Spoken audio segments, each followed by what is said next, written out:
það bara verið að ljúga að fólki vísvitandi að við þurfum að gangi í Evrópusambandið til að gera þetta og hitt og það bara ekki rétt. Við höfum þetta allt í hend okkar og eigum við þetta að halda áfram að hafa það þannig. Allar þessar ákvarðanir sem eiga að vera umhverfisvernd, þá þetta bara tylli ástæða fyrir sósíalista til að skattleggja verðmæta sköpun, til að skattleggja kapitalismu. Út af það gengur þetta. Að því að þú skoðar árangurinn af þessum svokölluðu umhverfissköttum eða umhverfisaðgerðum, þá hann engin. Hann jafnvel útkoman jafnvel svo að bara umhverfið verra fyrir vikið, eins og ETS dæmið sem ég nefndi á.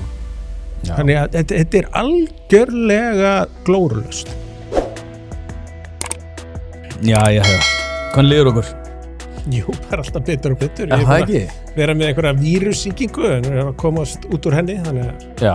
En annars maður bara brattur. Það ekki? Það gott að heyra. Hérna, ég náttúrulega komin nýtt rými, eins og sérð. Já. Mér þótti viðeigandi að þú erir fyrsti. Nýkvæntur til hamingju með það. Nýkvæntur. Já, vel gert. Takk fyrir það. Þetta verður alltaf meira spennandi maður. En hérna, ástæðan fyrir því að ég vildi fá þig og senda á þig hérna daginn var bæði út að ég að fara hérna nýtt stúdíó sem náttúrulega ekki tilbúið eins og allir geta séð sem að horfa. En það líka út af því að nú fyrir skömmu þá fjall frá hann Þráinn Eggertsson sem að hagfræðingur sem að ég vissi reyndar ekki af fyrir en ég las þetta hafa verið norðurslóðasókn og ég byrjaði ekki að pæla í þessu, ég var að lesa hana allavega í annarskiptið ef ekki þriðja. Og þá hérna, ertu að segja að hann sé fremsti hagfræðingur Íslendinga. Og mér þótti það svolítið áhugavert þannig ég fór að skoða hann og hafði líka samband við hann. Hann ætlaði að koma í hlaðvarp en hann sagði einfaldlega að hann væri orðinn of slappur og ætlaði að heyra í mér ef eitthvað breyttist sem að gerði ekki og hann féll frá. En svo við byrjum bara á honum sem manneskju. Á hverju telur að hann standi svona öðrum hagfræðingum svona miklu framar? Já, hann var bara rosalega framsýnn, skapandi og hefur náttúrulega unnið með bara fremstu hagfræðingum í heimi og var að vinna á sviði sem svona hann tekur þátt í að stofna í kringu 90. Það nefnilega dálítið merkilegt að segjum bara hagfræðin hefjist með Adam Smith 1776 að hann gefur út Auðlegð þjóðanna. Það svona einföldum en segjum að byrja þar að allt fram til 1990 þá voru hagfræðingar afskaplega lítið að velta því fyrir sér hvað skapaði hagvöxt, hvaðan kæmi hagvöxtur.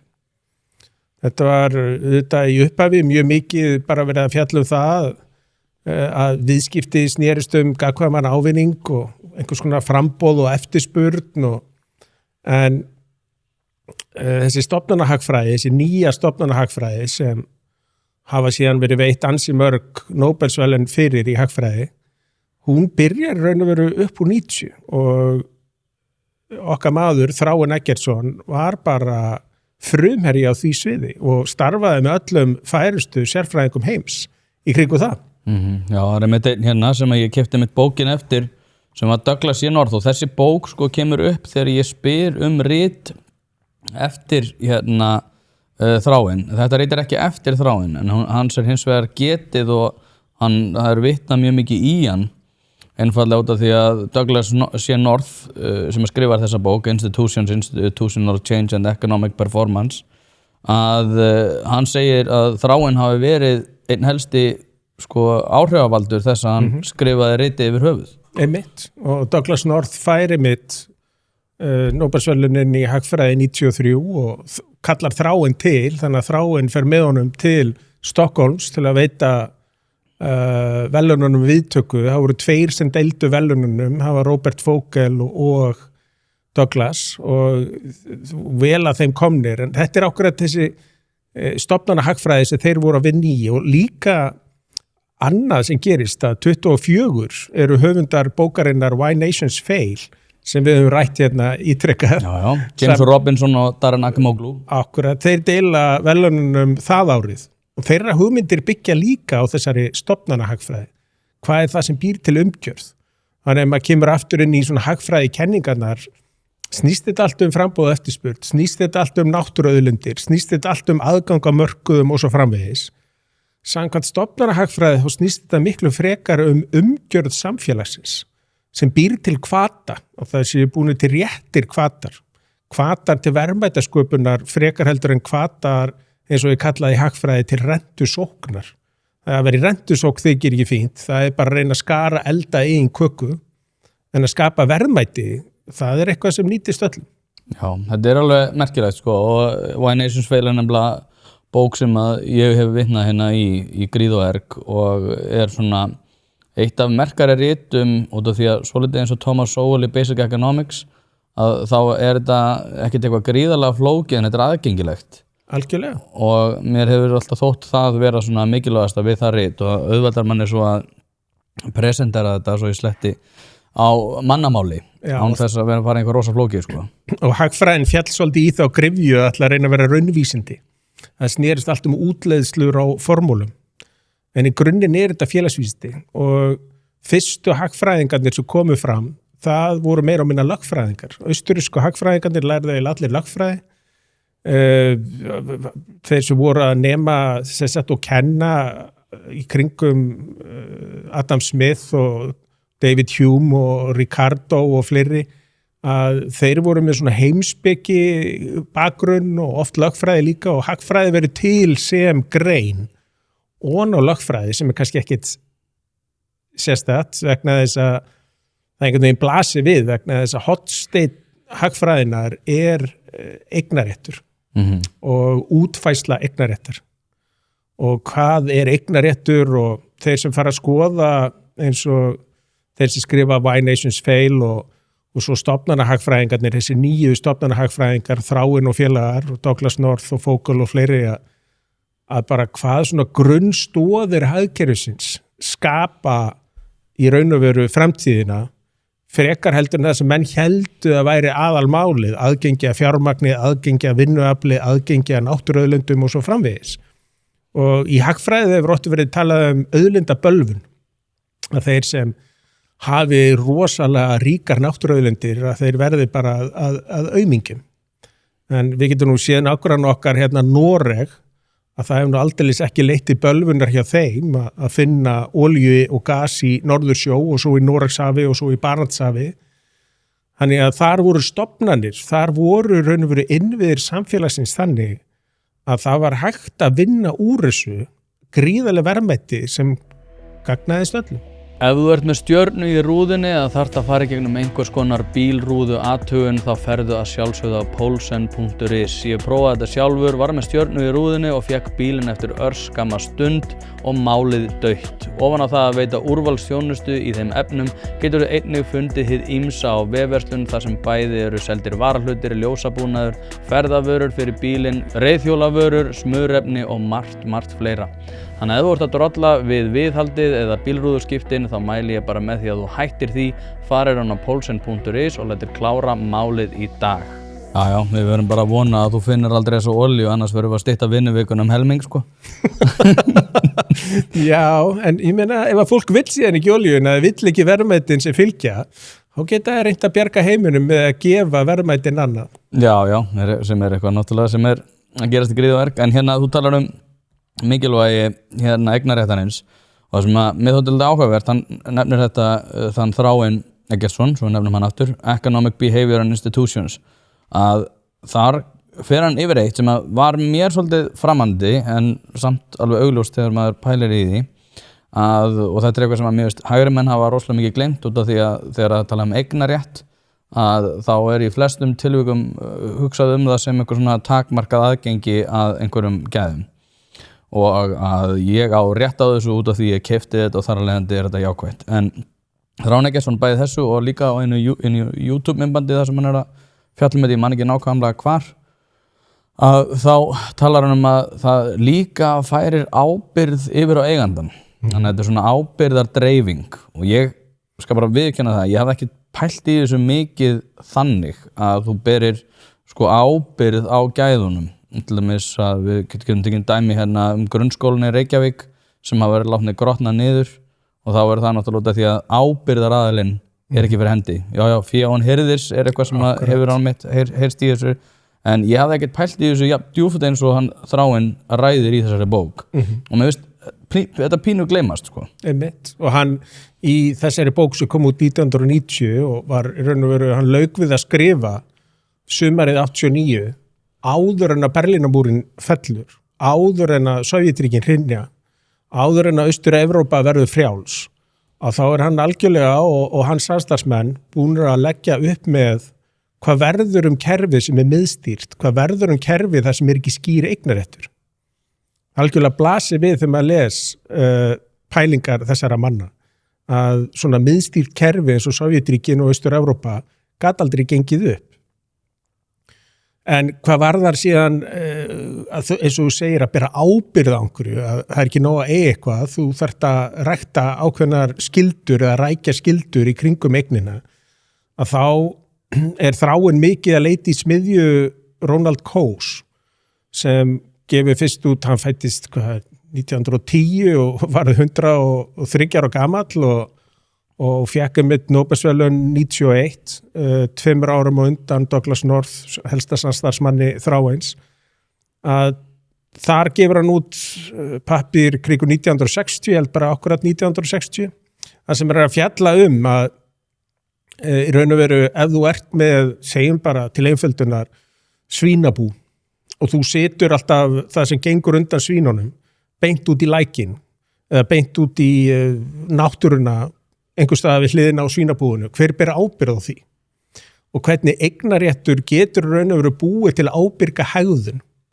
þannig að þú getur ekki velt vandanum yfir á einhvern annan, að svona ytri áhrifin þau fylgja líka eignaréttin og alveg eins og þú segir, það svo margir sem líta eignaréttin einhvern veginn neikvæðum augum, eins og það bara, já þetta ekki þá lengur almenningseign, þetta enga eign, já við bara höfum öll dæmin úr sögunni til að styðja það að enga eign alltaf betur hirt heldur en almenningseign og kannski svona sá pappír sem og það eru pælingar sem snúa helst að Íslandi og Þráinn kom fram með var hvers vegna að Ísland þróaðist ekki almennilega frá þjóðveldi og meira segja í þessari bók á þess að nefna Ísland sérstaklega þá hann í raun og veru að sýna hvernig þjóðveldið var í raun og veru að hafa skýr eignaréttur en það var ekki ríkisvald og David Friedman og Milton hefur skrifað mikið þetta að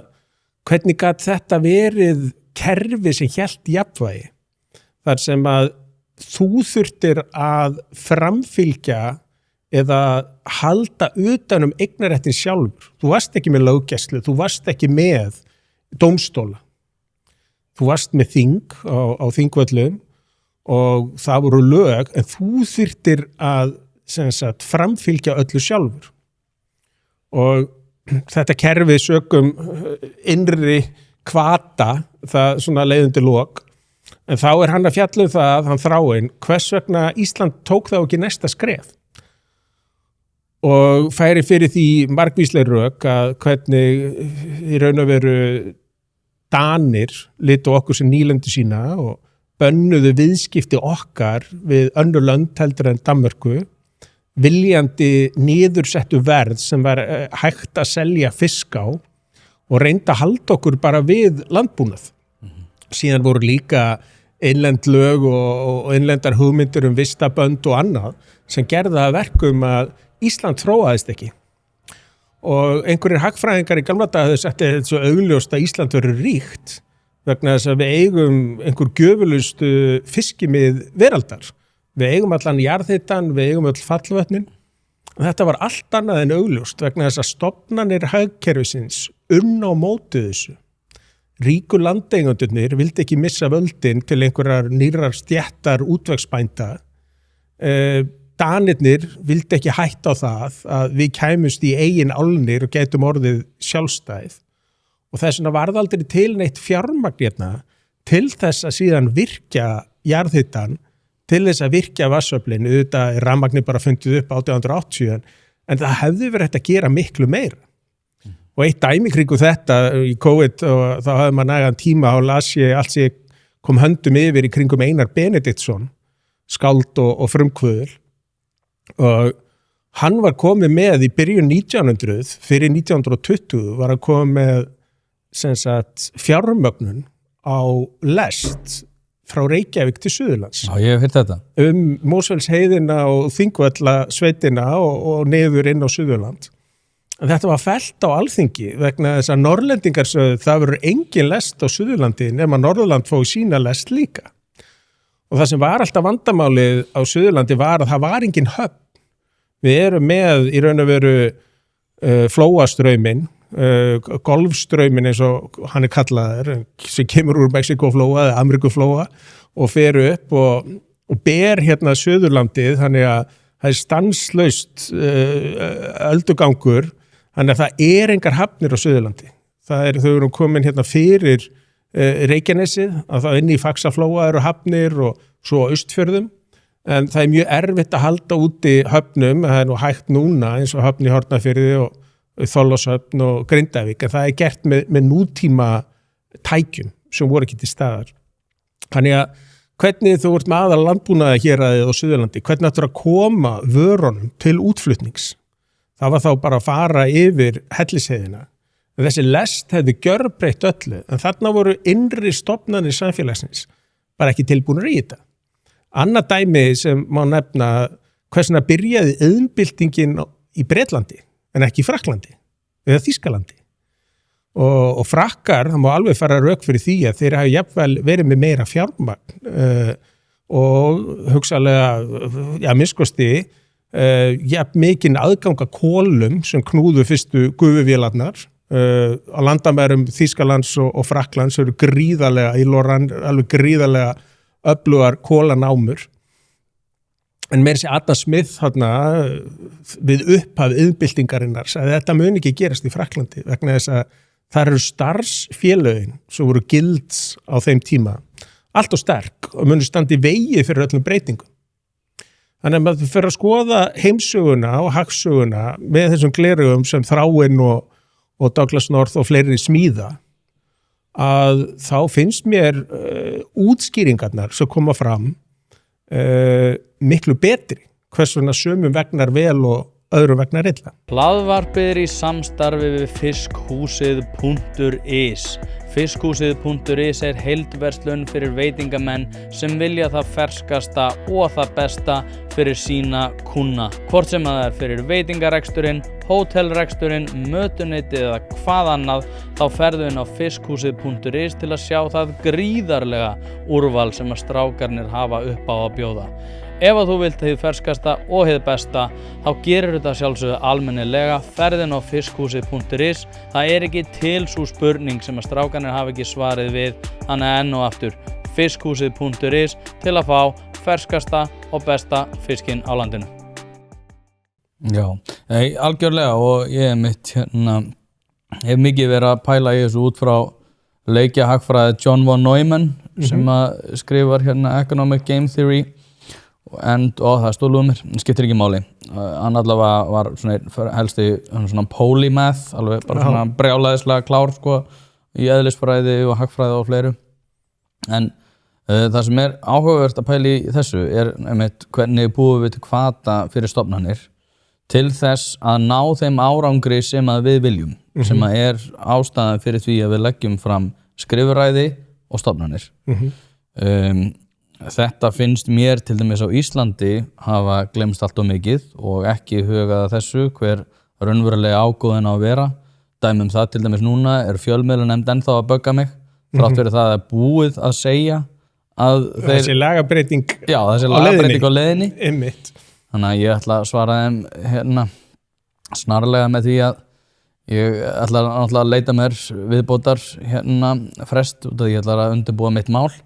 En að þeir þurfa að senda skilaboðin eitthvað, þau þurfa að láta mig vita ef ég á að senda skilaboðin eitthvað annað þegar þessi stofnun verður náttúrulega lögð niður. En sko, þetta eru svona dæmi það til dæmis hvernig stofnanir eru að vinna gegn almenningi og hvernig hafi verið skapað. Hins vegar, og það er önnur ástæða líka fyrir því að mig langar að tala við þig líka, er að núna erum við að fara að greiða atkvæði það hvort við erum að ganga inn í Evrópusambandið og ég hef sagt núna lengi vel að ég skil alveg rökin með fullveldið, ég skil með það evra, ekki evra, kostir, gallar, flotgengi, fastgengi, allt þetta. Hins vegar það eina sem mér finnst skipta máli, öllur á botni hvolft, nákvæmlega það sem að þeir tveir hérna ræða í þessum bókum, sem það að Evrópusambandið hefur smíðað óskilvirkt kerfi sem þeir vita ekki hvernig þeir ætla að laga og þá segjum við hvar skrifa ég undir. Alveg rétt, og að breyta svona óskilvirkum kerfum afskaplega erfitt og það eru svona grunnþættir sem eru bara nauðsynleg skilyrði fyrir því að í raun og veru samfélög vax og dafni og það að það sé samkeppni og það sé takmarkað regluverk. Og eins og ég nefndi áðan dæmið að þessi stéttarfélög, þessi gild og regluverkin í kringu það gerðu það að verkum að iðnvæðingin kom allt og miklu seinna til Frakklands og Þýskalands heldur en í Bretlandi, þar sem frelsi var meira. Og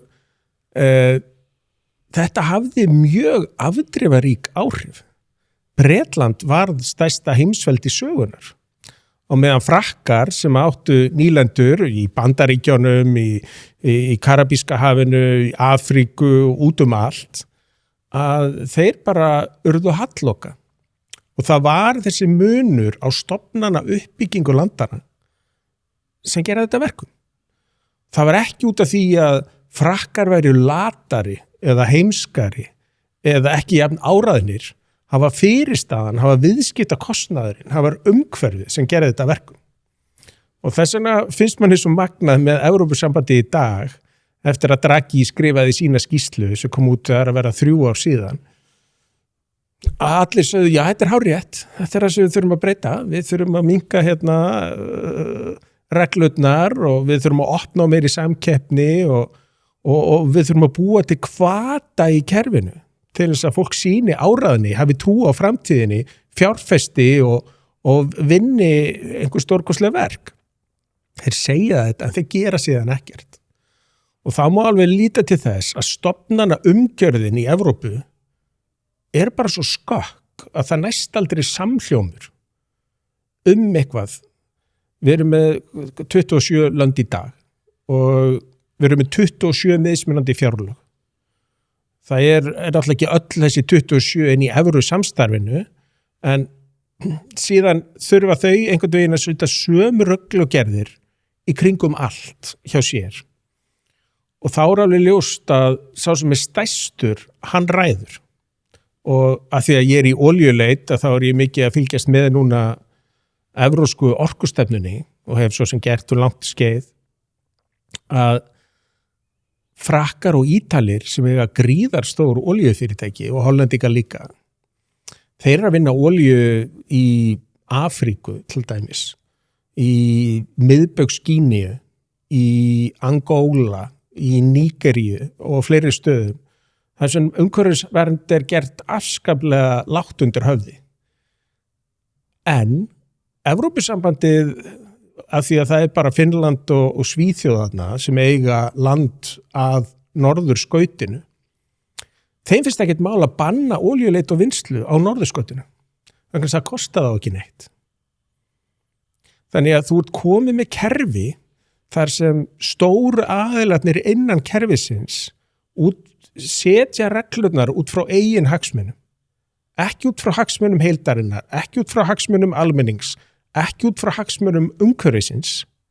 Heldur bara, þetta hefði minnkað þá sem sagt samkeppni frá Noregi, frá Rússlandi, frá hugsanlega Íslandi við finnum olíu hér. Og þannig ertu komið kerfi sem snýst upp í andhverfu sína.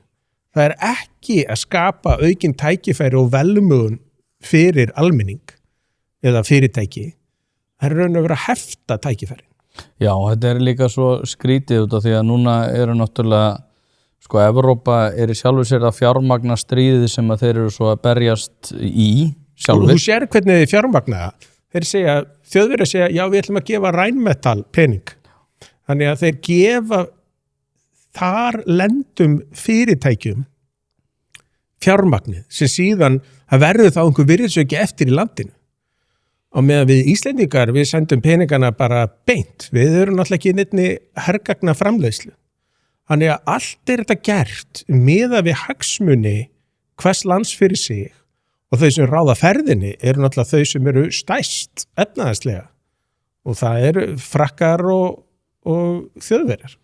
Það var mann og ekki hvort að Þórður hafi spilað þennan bút þegar hann stýrði þættunni í þjóðmálum að það var maður hvort hann hafi ekki verið frakki og hann var spurður hvort hann var ekki spenntur að fá okkur Íslendinga og hvort að við myndum ekki á sæti við borða og hann fór að tala hvað við varum með flott handboltalið og eitthvað fleira þannig.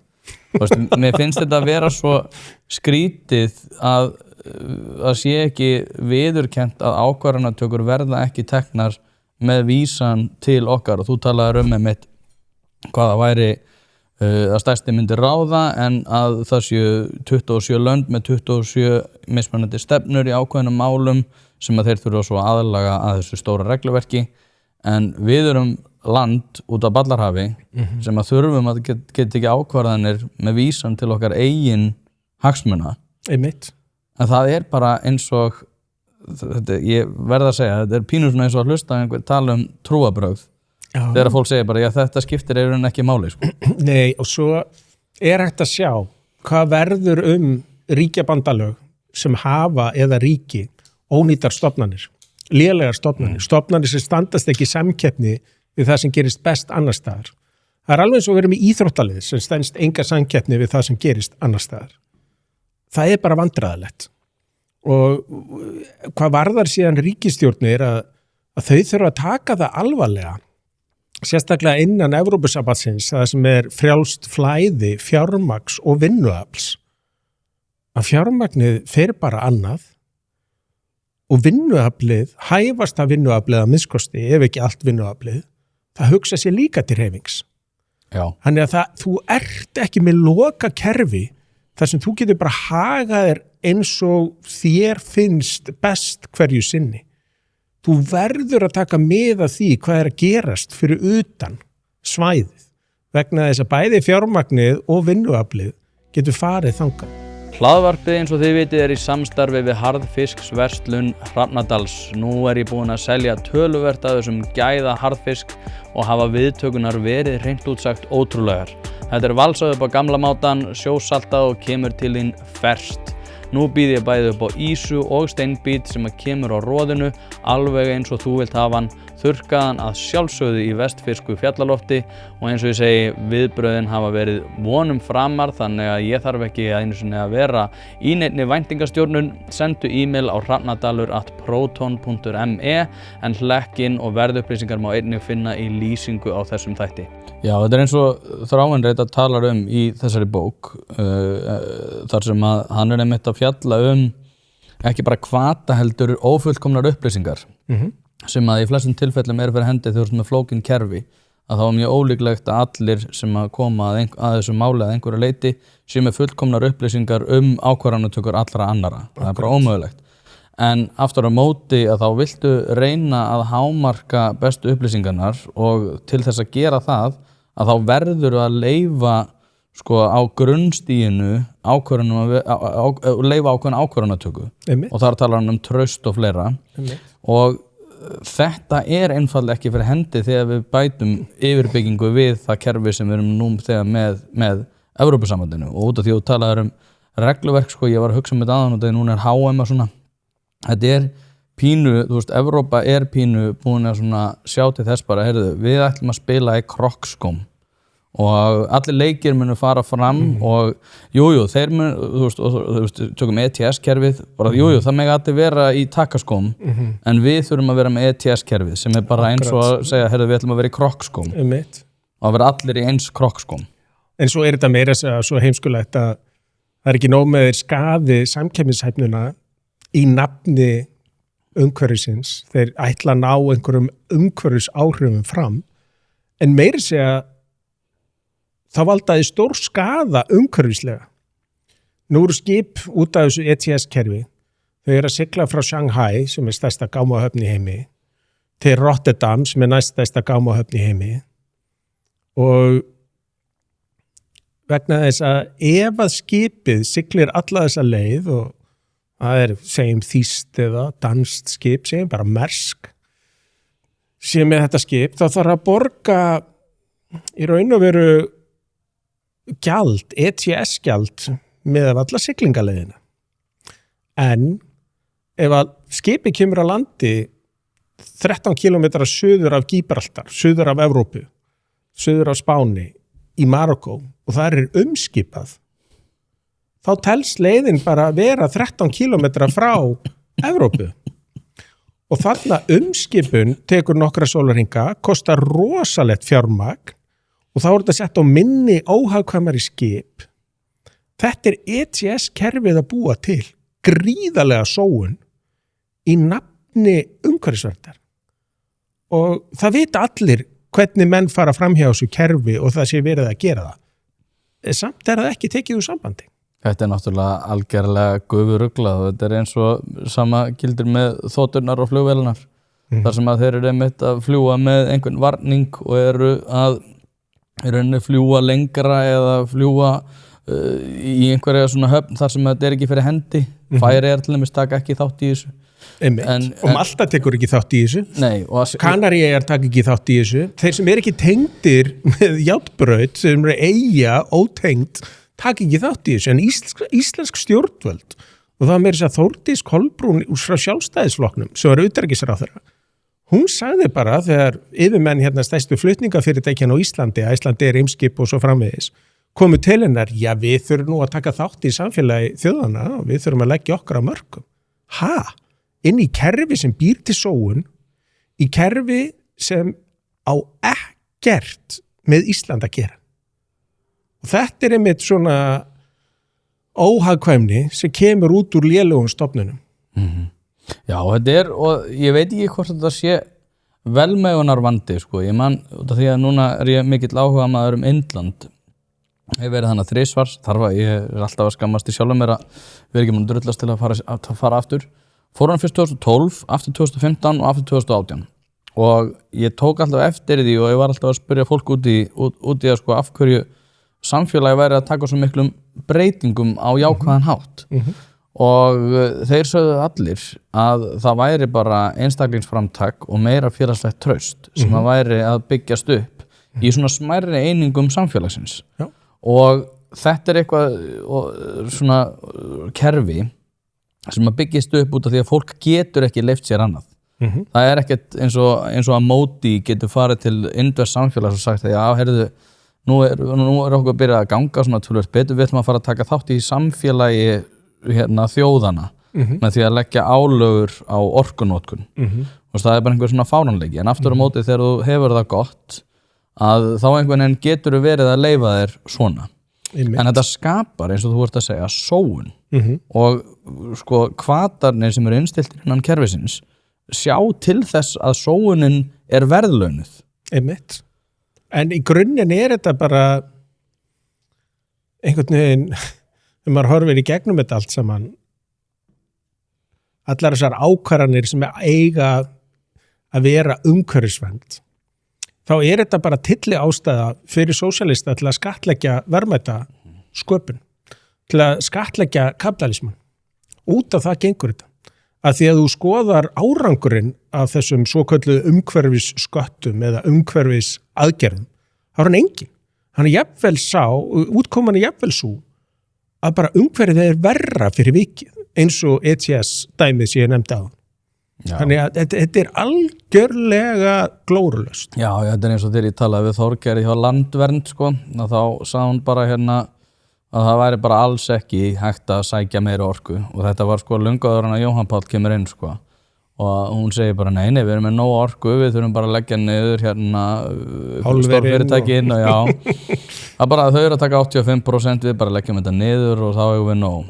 Og ég segi ok, en segjum svo að við viljum samt halda áfram í þessa verðmætasköpun, hvað með að loftslagsmálinu, þið hlýtur þá að vera saman þau. Nei, það líka að taka rosa þá ég bara, Akkurat. Og þetta svo þversagnakennt, sko. Já, af því að þau segjast hugsa með hjartanu. það ekki heil brú í þessu.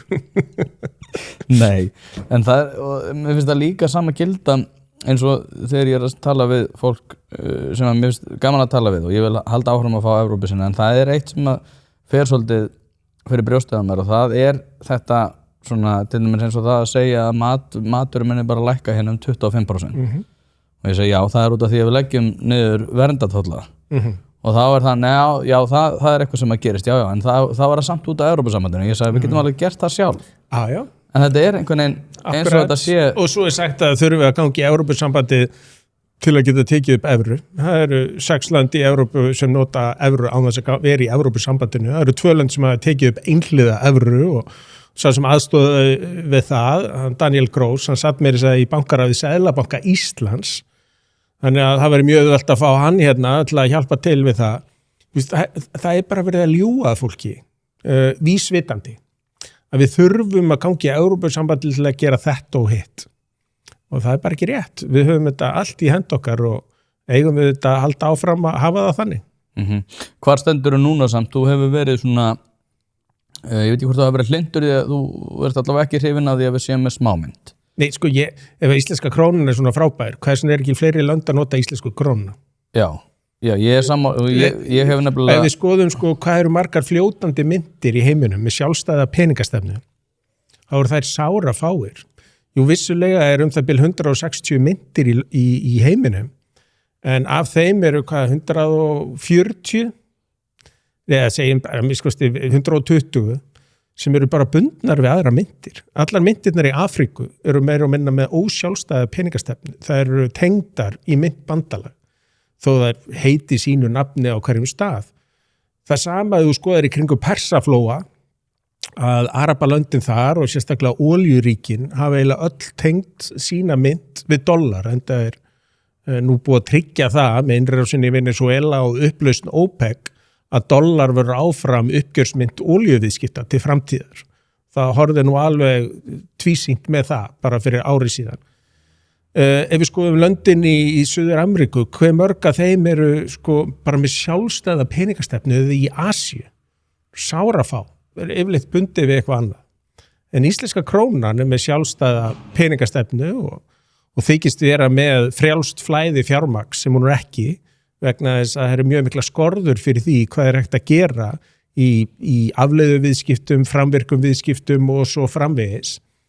Þannig að við erum bara með mynt sem hvergi gjaldgeng annar staðar. En það þýðir ekki að við eigum að gangi í Evrópusambandi. Það bara alls ekki. Það bara allt annað mál. Við getum tekið upp dollar einhliða, við getum tekið upp evru einhliða. Það bara okkur í sjálfsvald sett.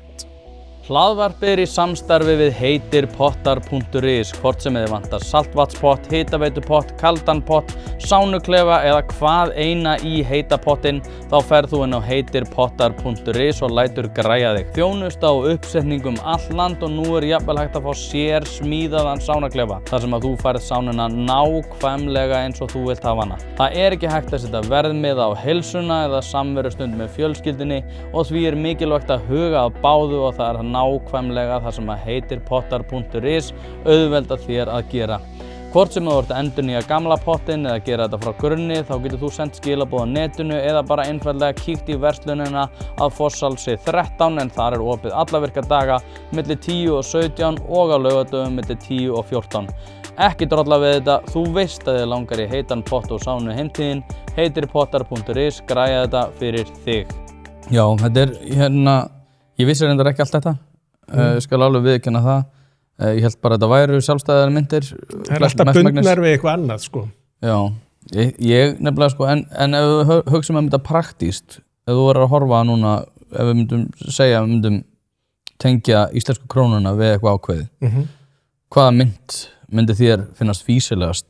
Dollarinn aðsópsmesta myntin í heimsviðskiptum og það ástæða fyrir því. Vegna þess að stofnanir bandaríska hagkerfisins eru þær traustustu. Það eru alls ekki fullkomnar, en það það besta sem í boði. Það aldrei magnað að breska pundið, eins og við nefndum áðan, ræddum áðan, bara breska heimsveldið. Sólin settist aldrei á breska heimsveldið, bara náði yfir allan hnöttinn nánast. að breska pundið var náttúrulega aðal mynt í heimsviðskiptum mjög lengi. Svo gerist það að Bretland þarf að leita ásjár alþjóða gjaldeyrisjóðsins á 8. áratögnum, minnir 76. Og það var verðbólga sem fyrir gang 73 eftir stríði með Austurlöndum og OPEC tekur sér til og hækka verð á olíu og allir búin að vera í peningaprentun á Vesturlöndum og Bandaríkin líka og það verður svona verðbólgufár. Breska pundið á móti bandaríkjadollar var búið að vera mest verslaði gjaldeyriskross heims mjög langt skeið. Þarna verður allt í einu þýska markið. Hvað vestur Þýskaland? Hvað var það stórt? Þýska markið og Bundesbank verður sú stofnun sem menn treysta best í verðbólgufárinu sem reiði yfir 73 til í raun og veru 90. Og stýrivextir í bandarísku dollar fór upp í 16% hérna 81 ef ég man rétt. Það var verðbólga allt upp á 100% á ári á Íslandi 80-81. Þýska markið, hvað voru markið þjóðverðar sem byggu í vestu Þýskalandi á þessum tíma? 40 milljónir eða eitthvað?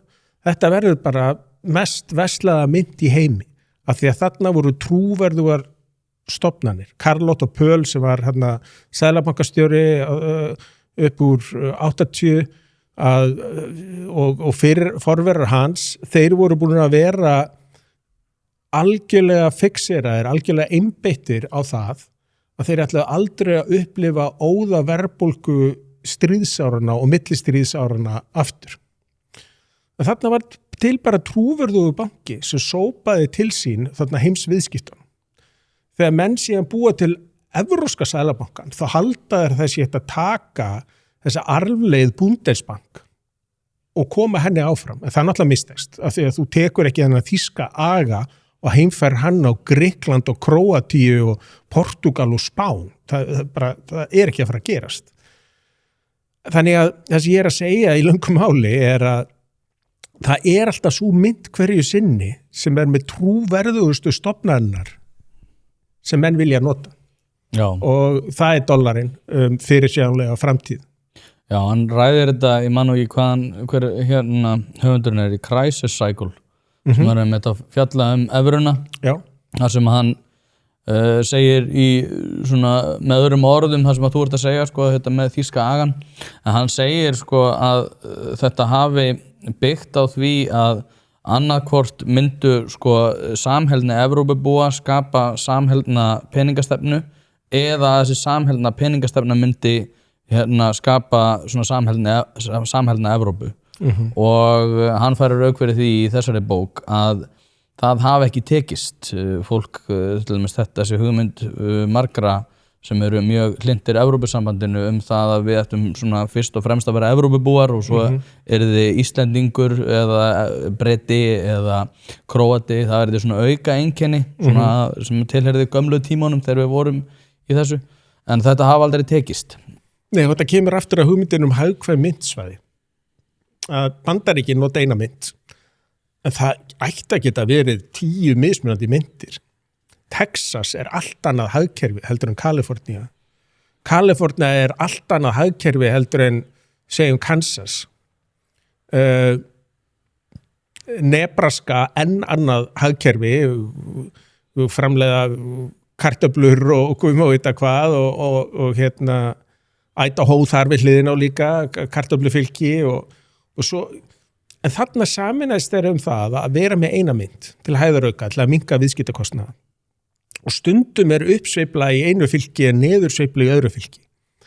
Og þeir átta sig á því að hafa tækifæri til miðstýringar, að lækka þá vexti í öðru fylki til að hækka í einu fylki til að hækka í öðru, það bara hreinlega borgar sig ekki.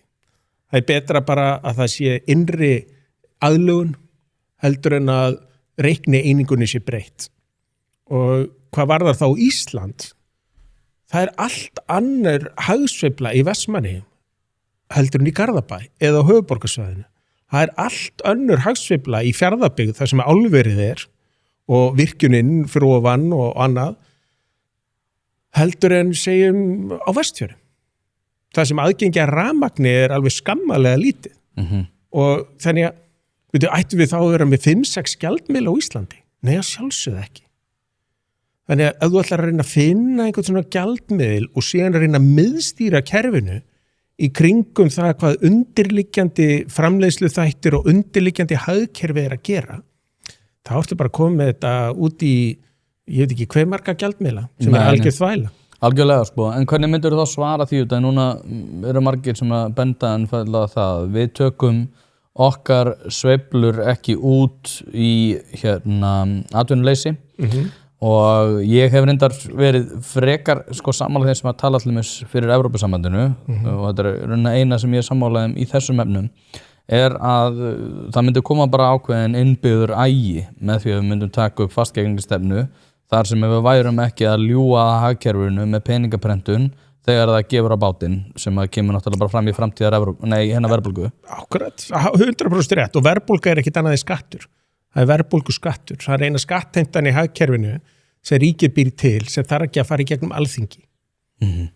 Þannig að í raun og veru er þetta þannig að þetta býr til aga og þetta býr til utanumhald og takmörkun á ríkisútgjöld. Vegna þess að þú ert með peningaprentvél hjá fjármálaráðuneytinu, það er alltaf auðveldara að prenta pening heldur en að taka á vandan. Þannig að þessi hrikalega útþensla hins opinbera, hún hefði aldrei orðið ef að við værum með alþjóðlega mynt en ekki okkar eigin mynt. Við myndum bara neyðast til að sýna meira aðhald. Og svo má ekki gleyma að Mises, austurríski hagfræðingurinn, hann sagði að sko, þjóðargjaldmiðill er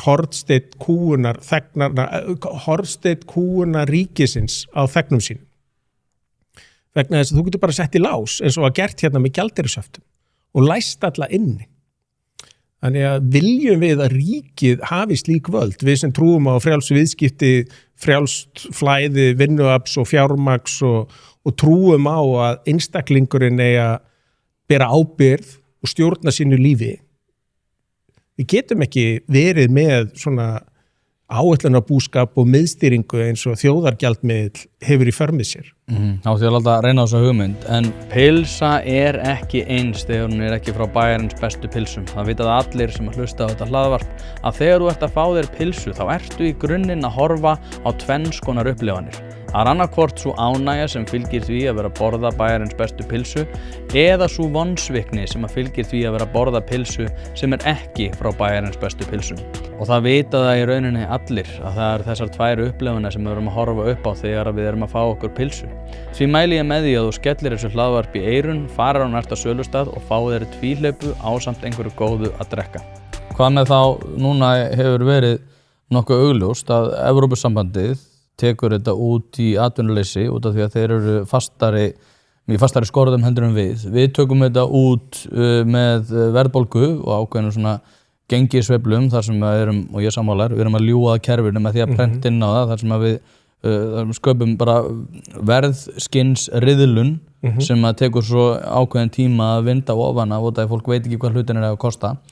En aftur á móti þá er ákveðin svona félagslegur ágóði í því.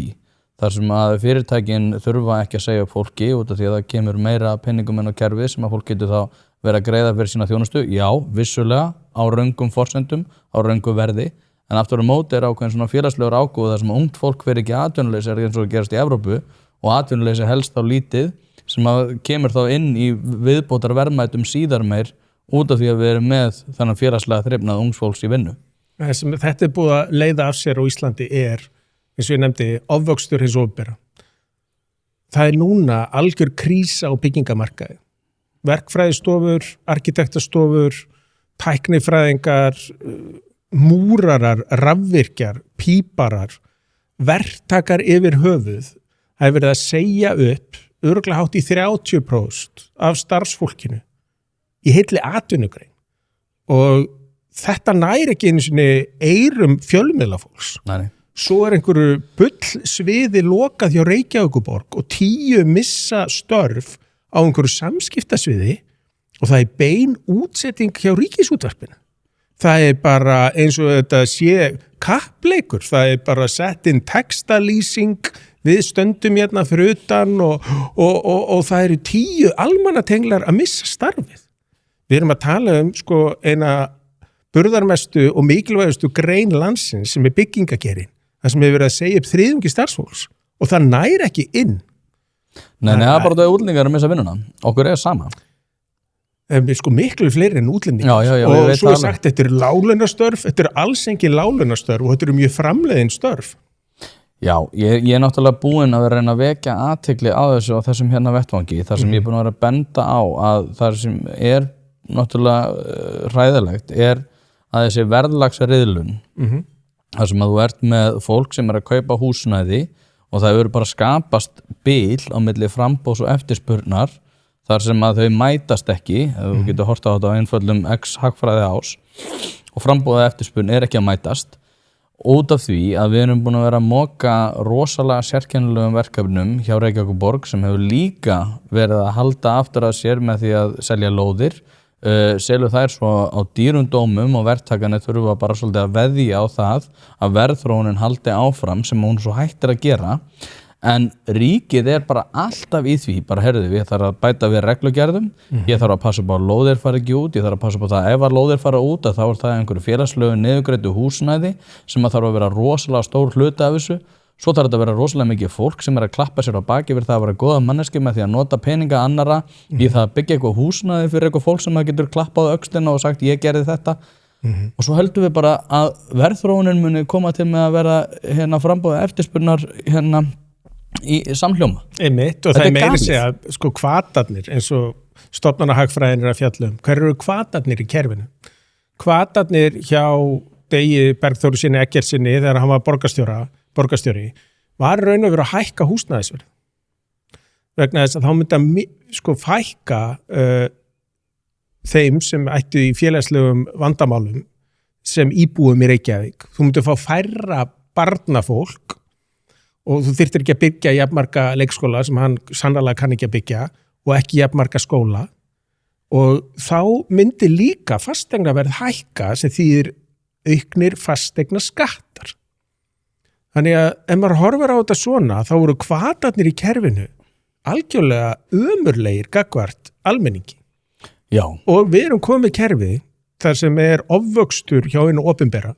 Við vitum að framleiðin eins opinbera er alveg óskaplega lág og hún stendst ekki í samanburð við neina enga grein hér á Íslandi, neina atvinnugrein og stendst ekki einu sinni í samanburð við opinberar greinar í nágrannalöndunum.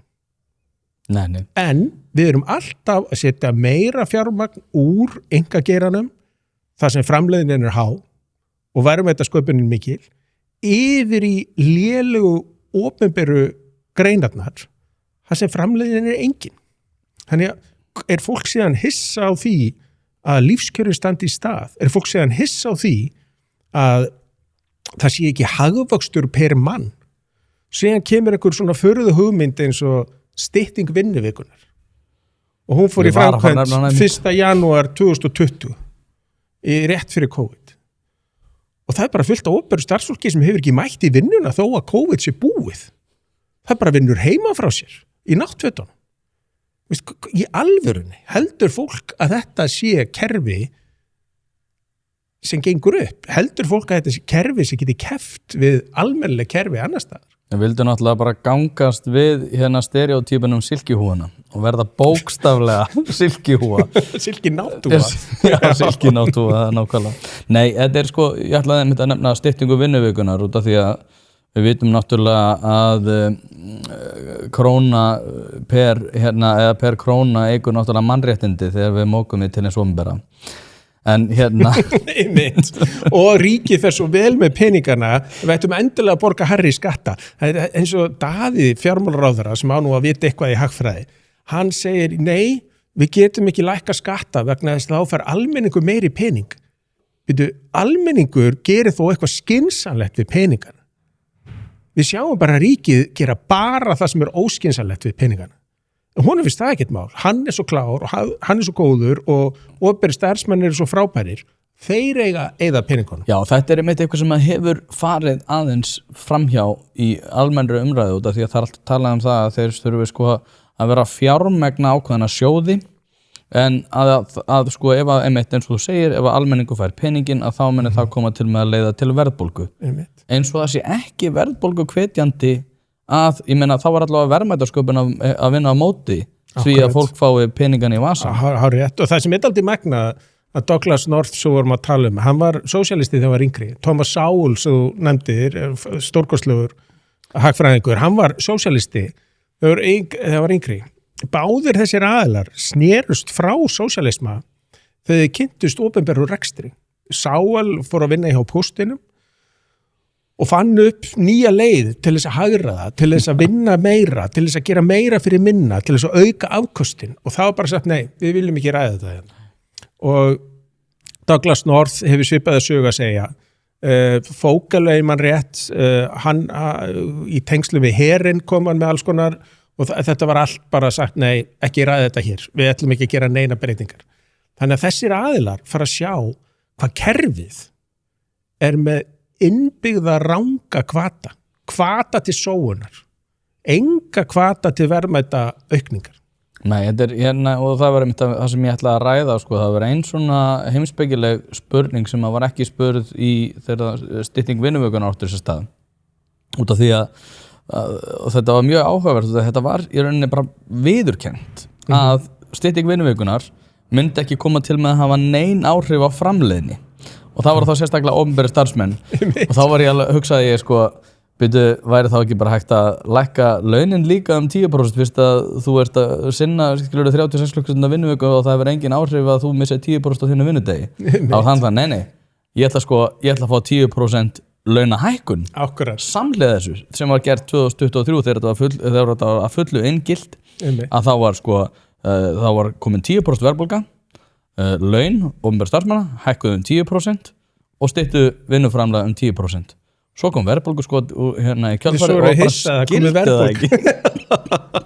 En það er nefnilega, hvað er það sem vinnur á verðbólgu? Það er ekki aukin ríkisútgjöld. Aukin ríkisútgjöld auka verðbólguna vegna þess að þau auka sóunina í kerfinu. Verðbólga er í raun og veru að þú færð minni verðmæti fyrir sama magn fjármagns. Það er verðbólga. Peningarnir verða verðminni og verðminni. Ríkið framleiði verðbólgu. Þannig að það er ekki þú og ég eða fyrirtæki hérna eins og Samkeppniseftirlitið er að skoða núna olíubransan á Íslandi, smásölu olíu og smásölu yfirleitt sem algjört hneyksli, eftirlitsaðili sé að taka sér svona skýrslugerð í sér verkefnum fyrir eitthvað ráðuneyti. En hvað það? Að það er mjög frægt dæmi sem að er nefnt þarna í bókinni hans Þráins frá olíukreppinu 73. Þegar Nixon-stjórnin setur inn 3 mánaða aðgerðaráætlun til að skoða sölu og smásölu á bensíni. Þær 3 mánaða aðgerðir stóð í 10 ár og ýttu undir verðbólgu. Af því að þetta hefti samkeppni, það gerði það að verkum að það var engin fjárfesting í greininni vegna þess að menn voru óvissir hver framtíðin væri og svo framvegis og riðlaði alla verðmætasköpun, riðlaði allri framleiðinu aukningu. Þetta er gömul saga, margreind, en við hérna á Íslandi ætlum einhvern veginn samt að prófa þetta. Þessi þáttur er í boði Þorgrímsson & Co. fyrirtæki sem að flestir í byggingabransanum þekkja vel og það er ekki af ástæðu lausu. Ef þú ert í einhvers konar verkefni, hvort sem að það er smá heimaverkefni eða stærri framkvæmdir, þá er þetta einfaldlega staðurinn. Þeir eru með allt frá veggefnum og loftefnum yfir í gólf, klæðningar og alls konar sérhæfðar lausnir sem að gera lífið þitt einfaldara. Ég hef sjálfur verslað við fyrirtæki gegnum tíðina einmitt til þess að finna lausn við hljóðeinangrun sem er líka ástæðan fyrir því að hljóðvistin hjá mér er eins góð og raun ber vitni. En það sem að kannski skiptir mestu máli er að þegar þú rennur við í Ármúla 29 þá færð þú alvöru ráðgjöf, ekki bara einhverja vöru, heldur hjálp við að velja það sem er rétt fyrir þig hverju sinni. Eins og segi, staðsettir í Ármúla 29 í Reykjavík en senda allt land. Mjög þægilegt, kíktu á thco.is eða thorco.is og skoðaðu úrvalið. Já, þetta var frekar áhugavert myndband með Javier Milei, þar sem að hann er einmitt að segir við hvort það sé blaðamaður eða einhver sem bara að taka viðtal við hann, þá sagði hann sko, ég orðinn svo þreyttur á þessu.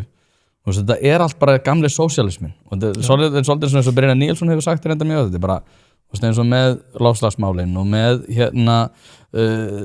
ETS-kerfi í Evrópu umhverfismálin almennt, Evrópumálin líka almennt, það rosalega fólk hrifið af miðstýringu sko, til þess að passa upp á það að enginn sé að taka sjálfstæðar ákvarðanir sko, þú ert með svo miklu betri hugmynd það hvernig fólk að hafa svona lífi og sama gildir orkumálun í Íslandi og þetta bara alltaf sama skilur og Black Lives Matter og Me Too sem hafa komið henni í kjölfarið og svo núna Palestínumálin og þetta allt gamla dóti og hann segir bara þetta bara gamli sósíalismin að reyna að grafa undan vestrænum gildum. Ég nenni ekki að vera að tala þetta einhvern öðruvísi sko. Einmitt, og þess vegna má kannski nefna bók sem kom 2011 sem heitir Civilization eftir Neil Ferguson. Já, frábær bók. Vegna þess að alveg svo Why Nations Fail sem kom út seinna og við höfum rætt og svo Economic Behavior Institutions. Það eru allir að nota svipaða mælistiku til að komast að því hvernig verður verðmætasköpunin til,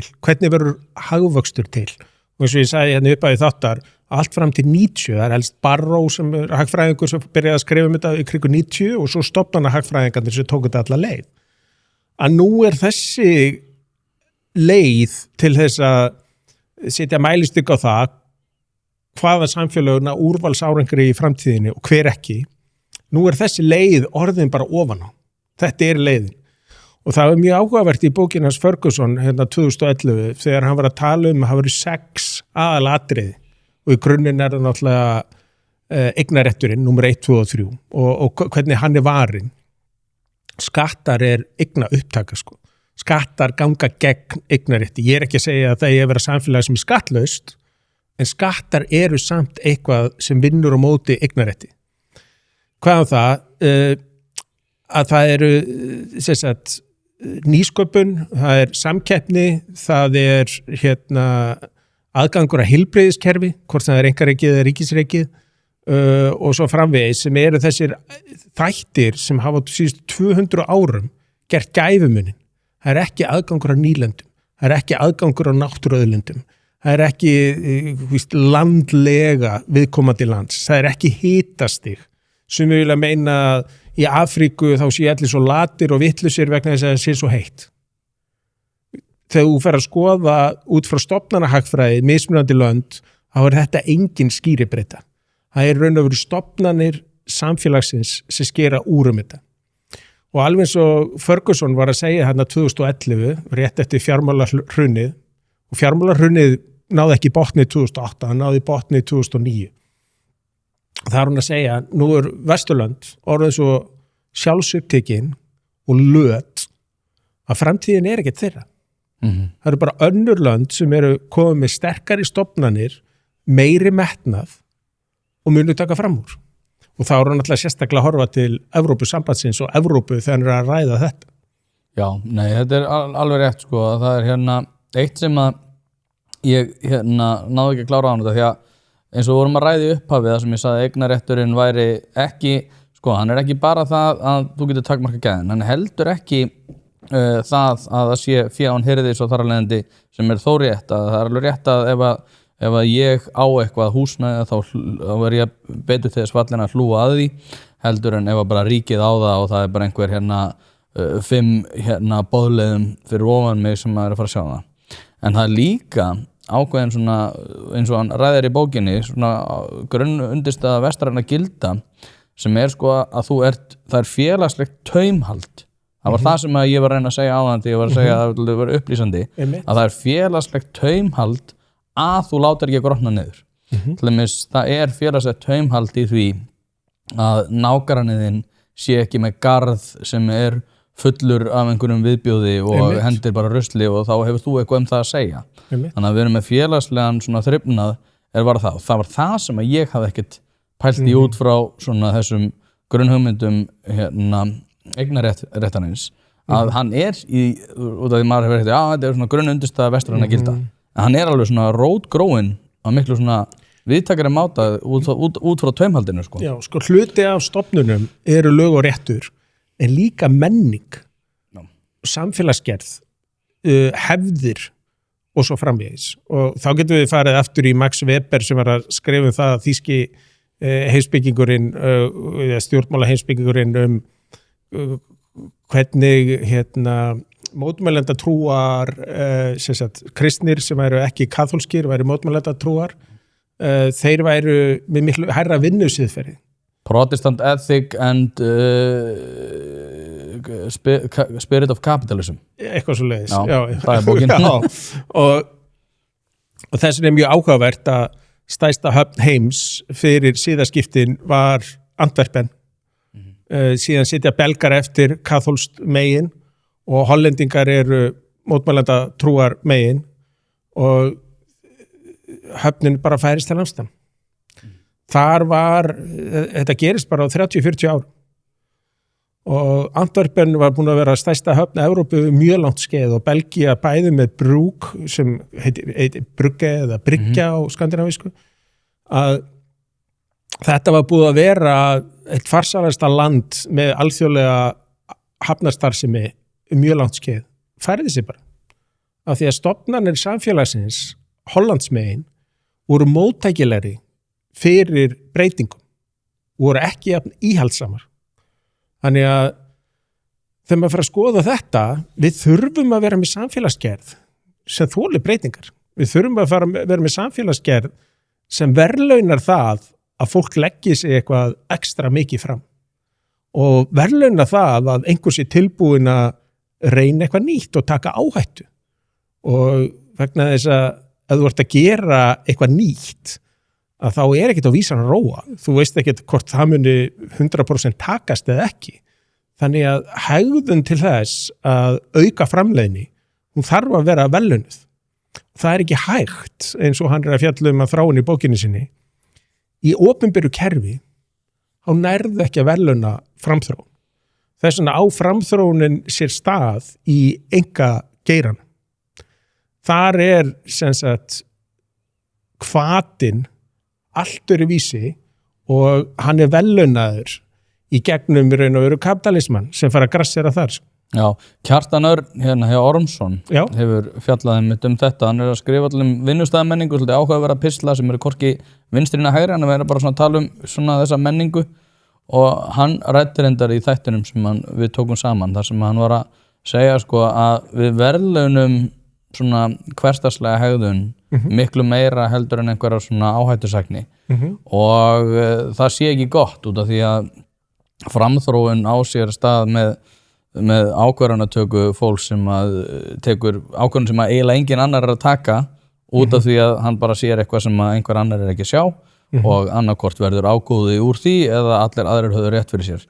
Hins vegar þá erum við komið svo rosalega langt inn á það bara, heyrðu, þú átt að sækja hérna, þú átt að fara í þetta nám og þú átt að sækja svona banalt mastersnám og svo átt kynjafræði. Já, kynjafræði og svo átt að fara að vinna í á einhverju stofnun eða í einhverju banka og þú veist, bara hversdagsleikinn verður hversdagslegur og ég er ekkert að gera lítið úr því. En hins vegar ef við verðlaunum ekki það að taka áhættu sem að kerfið og kerfið Evrópusambandsins gerir náttúrulega bara alls ekki, þar sem að þú ert bara regluvæddur út úr samkeppninni, að þá eigum við ekkert að vera að gera ráð fyrir því að hlutinir verði betri og þú reytir þetta, þú kom stutt myndband úr þér þegar þú varst hérna hjá Chess of the Dark strákunum, þar sem að þú sagðir eitt sem að festist aldrei hjá mér, sem var eitthvað á það leið að hvað Heiðar, segðu okkur hvað þú átt að vera að gera og þú sagði bara, þú veist, ekkert vera að flækja þetta of mikið, findu bara eitthvað sem aðrir vilja og prófaðu að gera það. Já, þú verður að mæta einhver eftirspurn. Þetta eins og það ótrúlega margir hérna á Íslandi sem langar bara að vera ríkir og ætla þess að stofna fyrirtæki. En utan hvað? Að þeir verði ríkir. Fara allir að versla við þá bara svo að þeir verði ríkir. Þetta verður að vera eitthvað sem mætir einhverju eftirspurn, býr til einhverja þjónustu sem ekki til staðar og svo framvegis. Og þess vegna, maður hefur líka séð, það rosalega margir sem ganga með bók í maganum, ganga með bíómynd í maganum, þá dreymir að gera svona, lesa svona bók eða sjá svona mynd, þá gera það bara. En ekki ætlast til þess að almenningur borgi fyrir þetta áhugamál ykkar. bara gera það á eigin kostnað. Alveg eins og það enginn að fara að segja já, þú vilt vera ríkur, ég skal bara gera þig ríkan. Þú verður að gera eitthvað sem eftirspurn eftir. Við sjáum allt og margar íslenska myndir sem detta inn á einhverjar listaháttíðir og fá 5.000 áhorfendur á Íslandi. Hvers konar bíómynd það? Þó hún vinna eitthvað velun, þá hún algjörlega missefnið. Hún verður að búa til eitthvað sem fólk vill sjá. Já, hvern var ég að tala við daginn sem var hvort það var Stefán Máni eða eitthvað? Hann var að segja að ef þú gerir bara bíómynd einhenda transmannesku sem var með ómikinn kvíða í námi en náði að klára það og lendir svo í ástarsorg að þá ertu komin inn á, þú veist, Cannes eða eitthvað, einhverja listaverð. En aftur á móti þá nennir enginn að sjá myndina, sko. Nei, þú fær ekki til Cannes á kvikmyndaháttíðina, þú fær velun í Kraká í Póllandi og kvikmyndaháttíðinni þar sem enginn hefur heyrt um. Já. En þú fékkst velun, þannig að það bara til hamingju. Já, en það sá enginn myndina þína. Nei, og þetta spilar inn á það svolítið að sama, sko, og svo náttúrulega rosalega mikilvægt eins og hefur náttúrulega komið fram í sambandi við listamannalaun og annað að þú ert að vera rosalega mikið í kreðsunni hjá réttu aðilunum, sko, sem eru mjög mikið hjá hinn opinbera og fleira, sko. Þess vegna, eins og við erum að ræða stofnanir, þarna eru stofnanir samfélagsins að aðgengi að fjármagni fyrst og fremst í gegnum ríkið og það í gegnum kvikmyndamiðstöð. Og þá fyrir fólk að apa eftir, þessi mynd fekk fullan styrk og þá einhverja svona tísku sveiflur eitthvað úr dægumenningunni hverju sinni sem ræður því hvaða mynd framleidd. Og þú sérð hvað þetta íhaldsamt og afturlítandi kerfi. Það verður engin framþróun í svona kerfi. Þetta kerfi sem dæmt til að mistakast. Já, og svo líka komnir bara einhverju svona kerfislegi hvatar, það sem maður að sjá, þú veist, inn á fólkið á Vísi, bara eitthvað, já, ég var svo þunglind og ég vann svo mikið og einhver manneski sem vann ekkert svakalega mikið, sko, en þá var hún komið með kvíða og lenti í ástarsorg og ég vorkenndi mig svo svakalega mikið, vilt þú ekki gera það líka? En það eins og við rættum áður hérna í þættinum, þennan ömulega starfsanda sem virðist vera bara hjá Reykjavíkurborg þegar flestir skrá sig veika eða fleiri þar heldur nokkstaðar annar staðar hjá Landspítalanum. Hver ástæðan? Lélegar stofnanir, léleg stjórnun, ömurleg minning. Það þarf, ef þú ert með gott fyrirtæki, það ekki til gott fyrirtæki sem með lélega menningu. Eiginlega öll fyrirtæki sem léleg það út að menningin vonlaus. Og verða ekki til síðan fljótlega, sko? Hvatarnir innan fyrirtækisins frekar til þess að kvarta og barma sér, heldur hann að slá í gegn og gera eitthvað sniðugt. Já, já. Þannig að það þegar menn að segja eins og við byrjuðum þáttin á, hagfræði frambúð og eftirspurn. Hagfræði miklu frekar hvata og hvatakerfi. Hvar liggja hvatarnir? Og það stofnana umgjörðin. Það stofnanir samfélagsins sem stjórna því hvernig hvatakerfið og þarna bara sem betur fer þökk sé þránni og fleirum að þá fóru menn að átta sig á þessu. Já. En mér finnst núverandi ríkisstjórn og náttúrulega gamla borgarstjórnin alls ekki að átta sig á þessu. Nei, það eins og að við sko, út af að tala hvatana, sko, að út af því að þú ert í einhverju svona hvað ég segja, svona góðmennsku starfi, bara eins og ég ég rosalega góð manneski og ég vinn með fötluðum, en að það þurfi þá sjálfkrafa ekki að vera neitt aðhald gagnvart neinu og svolítið sama eins og með Landspítalann, þetta hjúkrunarfræðingar og læknar sem fóru í þetta til að hjálpa fólki og telja sig síðan kunna rekstur betur en nokkur annar, þannig að það þarf að vera læknir og hjúkrunarfræðingur sem í yfirmannsstöðum og spítalanum. Frekar heldur en að þau sé að sinni sérgrein sem sjúklingar, þá ætla þau að sinna áætlanagerð, rekstri, fjármögnun, samningum og svo framvegis.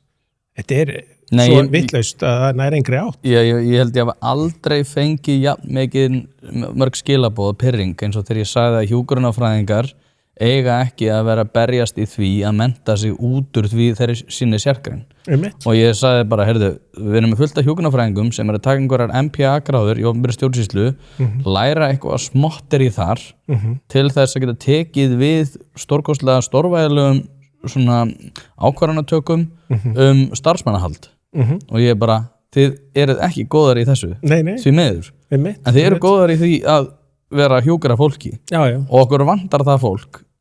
Og þarna myndi stofnanahagfræðin líka segja að eina lausnin með þessu samkeppni.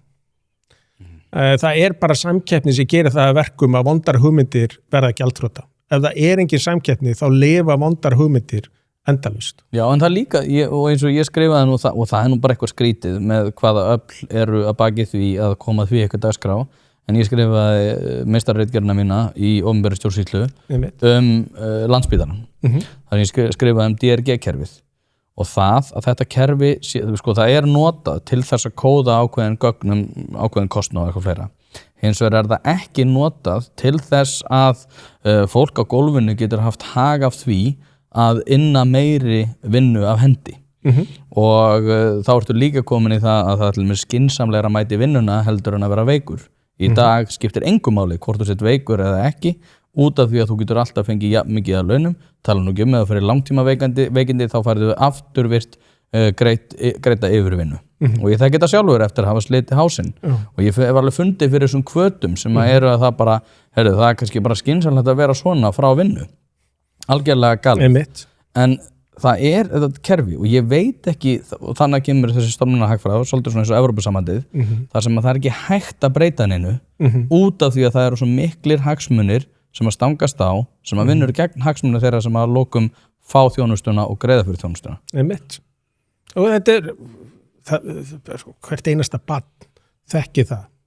Ef það verðlaunað fyrir rétta hegðun og refsað fyrir ranga hegðun, þá hefur það afleiðingar. Það borgar sig að sýna rétta hegðun. Ef þú ert með kerfi þar sem skiptir engu máli hvað þú gerir, þá færðu alltaf ömurlega útkomu. Nýr samstarfsaðili þessa þáttar Kaldi. Kaldi bruggaður á Árskógssandi þar sem að hreint íslenskt lindarvatn og vandað handverk fara saman. Kaldi fyrsti handverksbjór Íslands og hefur frá upphafi lagt áherslu á gæði, hefð og gott bragð. Notast við vandað hráefni og klassíska bruggaðferðir sem skila fersku og hreinu bragði sem að Íslendingar kunna svo vel að meta. Hvort sem þú ert að fara að njóta rólegra stundar, hitta góða vini eða fagna sérstöku tilefni, þá Kaldi alltaf vel við. Stolt norðlenskt handverk, bruggað af metnaði síðan 2006 og skál fyrir því. Jú, kæru hlustendur, hlaðvarpið í samstarfi við fyrirtæki sem að vilja gera hlutina almennilega og eitt af þeim að sjálfsögðu Alvörubón. Alveg eins og þetta hlaðvarp leitast við að auka viðnámsþrótt samfélagsins, eykur Alvörubón endingartíma bílsins með því að halda honum hreinum og fínum. Hringið í síma 5880705 eða sendið á alvörubón@alvörubón.is. Nú ef þú vilt einfalda þetta fyrir þér enn frekar þá kíkjuru bara á staðinn af Viðarhöfða 2A og lætur fagmenn sjá að bíllinn þinn sé hæfur til þess að vera séður á götunum. Einmitt. Herðu, ljúkum þessu á þránni, bara í stuttu máli, eða eins löngu og þú vilt. Hvað það sem að núverandi ríkisstjórn getur lært af ritum Þráins og Douglas C. North? Já, það að í raun og veru að það þurfa að hemja reglugerðir, það þurfa að fækka reglugerðum, það þurfa að auka samkeppni, það þarf að líta á það að íslenska ríkið í samkeppni við önnur ríki. Við þurfum að bjóða upp á besta umhverfið fyrir starfsfólk, fyrir vinnuveitendur, fyrir verðmætasköpun. Þannig að í raun og veru eru þeir að segja allt öfugt við það sem Marianna Mazzucato að segja, helsti ráðgjafi Kristrúnar Frostadóttur. Ráðgjafi sem hefur verið að ráðleggja Kúbustjórn og mælt því bót hvað fer fram á Kúbu. Og maður velti bara fyrir sér vegna þess að þessi bók skyldulesning í helstu hagfræðiskólum heims, gefin út á Cambridge University Press og þýdd á fjöldamörg tungumál. Hvort að hagfræðingarnir í ríkisstjórn hafi ekki skilið bókina þegar þið lása hana. Vegna þess að það blasir alveg við hvað það er að gera og þetta er það sama og ég nefndi áðan með Draghi-skýrsluna. Það eru til svo mörg dæmi sem sýna fram á það sem þráin er að segja, það er leiðin fram á við. Og það eru engin dæmi það að það sem hann er að segja sé rangt. Þannig að hvers vegna er ekki farið að hans ráðum? Hvers vegna er ekki verið að auka samkeppni með því að færa verkefni frá hennu opinbera og inn á enga markaði? Hvers vegna ekki? Hvers vegna hefur verið að reyna að búa til bara einokun á heilbrigðismarkaði á Íslandi, einokun á skólamarkaði? Hver er ástæðan fyrir því núna að lestur ungmenna er orðin svona lélugur, eða lestrarhæfni, að árangur í samræmdum PISA-prófum bara fer hnignandi með hverju árinu? Hver er ástæðan? Einokun. Ástæðan er skortur og samkeppni. Hver er ástæðan fyrir því að heilbrigðiskerfi núna kostar 2 sinnum meira en veitir samt verri þjónustu heldur en fyrir 20 árum síðan? Skortur og samkeppni. Þannig að við þurfum og samkeppni kemur ekki með því að láta samkeppniseftirlitið fá 30 milljónir í að skrifa skýrslu. Samkeppni kemur með því að afnema reglur þannig að það geti fleiri aðilar farið að stað með að framleiða verðmæti. Bara stofna ný fyrirtæki, reyna nýja leiðir og svo framvegis. Og það sem er andstætt samkeppni eru háir skattar og miklar reglugerðir. Og það er það sem við þurfum að forðast. Og þá verður allt betra. Já, það verður mjög skemmtilegra og það eru 100% líkur á því að við höfum það betra. Já, það er bara fínustu lokaorð. Heiðar Guðmundsson, takk æðislega fyrir að koma. Já, takk fyrir mig. Og þangað til næst. Takk.